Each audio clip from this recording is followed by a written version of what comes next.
පහුගිය දවස්වල අපි දැක්කා අපරාධ පරීක්ෂණ දෙපාර්තමේන්තුව කොටුව මහේස්ත්‍රාත් අධිකරණයට ගිහිලා කරුණු වාර්තා කරනවා අධිකරණයට අපහාස කරා කියලා දැනට වර්තමාන පාර්ලිමේන්තුවේ ඉන්න දිලිත් ජයවීර මන්ත්‍රීතුමා ඒ වගේම හිටපු පාර්ලිමේන්තු මන්ත්‍රීවරුන් වන උදේ ගම්මන්පිල මැතිතුමා විමල් වීරවංශ මැතිතුමා අසංක නවරත්න මැතිතුමා ඒ වගේම තරුණ දේශපාලඥයෙක් වෙන සුගීෂර් බණ්ඩාර ඇතුළු කණ්ඩායමක් සම්බන්ධව අපි දන්නවා මේ රටේ තියෙන නීතිය අනුව 2024 අංක 8 දරන අධිකරණයකට විනිශ්චය අධිකාරියකට හෝ ආයතනයකට අපහාස කිරීමේ පනත මේ තියෙන්නේ පනත.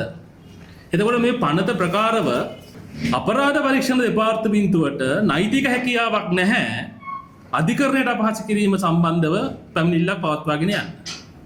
එතකොට ඒකේ අනන්‍ය බලය තියෙන්නේ අභ්‍යන්තර අධිකරණයට සහ ශ්‍රේෂ්ඨ අධිකරණයට තමයි ඒකේ බලය තියෙන්නේ. සහ මේක පැහැදිලිවම මේ පනතේ 16 වෙනි වගන්තියේ අර්ථ දැක්වීම වලින් දක්වලා තිබෙනවා මොකද්ද මේ ආයතන කියන්නේ කියලා. එතකොට විමර්ශනය කරන අපරාධ පරීක්ෂණ දෙපාර්තමේන්තුව ඇවිල්ලා මේ පනතෙන් විග්‍රහ කරලා තියෙන ආයතන ගැටණියට නෑ. මොකද මේක විනිශ්චය යුක්තිය පසෙදරන ආයතනයක් නෙමෙයි.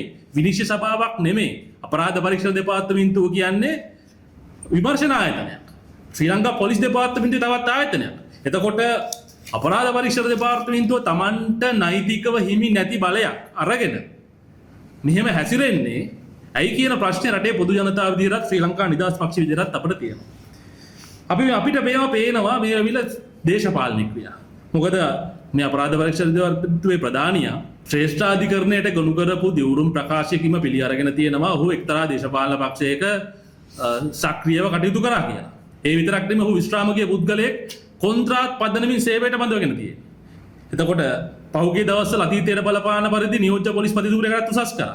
ඉතින් එවැනි පුද්ගලයෙක් කරන පරීක්ෂණ සම්බන්ධව සහ ඒ පිළිබඳ විමර්ශන සම්බන්ධව අපේ රටේ ජනතාව විදිහට අපිට ඇත්තරම ප්‍රශ්නයක් ගැටලුකාරී තත්ත්වයක් මතුවෙනවා මේ විමර්ශන නිසි අයුරින් සිද්ධ වෙනවද කියන එක.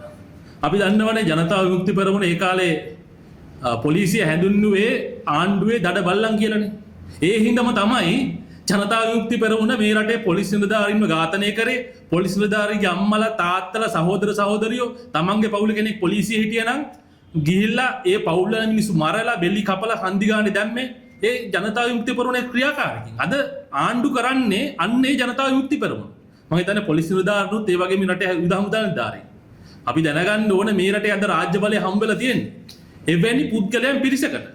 අපි දන්නවා මේ රටේ ඉන්න ශ්‍රේෂ්ඨ ඉහළ හමුදා නිලධාරීන් සියලු දෙනාටම අර තමන්ගේ පදක්කම් සටහනේ ඒ තමන්ගේ පුද්ගලික ලිපිගණුවේ තියෙනවා 88 89 මේ රටේ ඇතිවෙච්ච මේ කැරලි කෝලාහල මර්ධනය කරන්න සක්‍රිය දායක වෙච්චට ඒ වෙනුවෙන් කරපු ඇගයි.